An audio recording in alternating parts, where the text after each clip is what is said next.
和牛部位肉里面条状的肉其实并不算特别的多，最容易让人联想起的和牛条状肉无非是菲力和肋条，而另外两个条状肉，一个就是和牛的辣椒条，也叫小米龙，另外一个则是和牛的嫩尖。但是和牛的辣椒条一般情况都是粗细比较的均匀，大小头形状差异不大，而和牛的嫩尖则是有明显的大小头区别，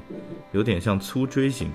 这两个部位在普通牛肉身上都是平价肉，不是很贵，但是你把它和其他词汇叠加在一起之后，它就是一个特别好的部位肉，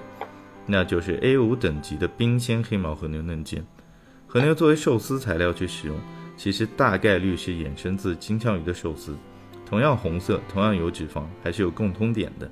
你姑且可以把这里用酱油渍过的和牛肉认为是用酱油渍过的金枪鱼大腹，然后再配上海胆，只要没有鱼子酱就不算太违和。海胆跟和牛两个搭配在一块还是很好吃的。鱼子酱真的单纯只是为了提高食物的价格，对于食物的味道口感并没有确切的提升。海胆的鲜甜入口即化以及和牛的油润柔嫩还是特别搭配的。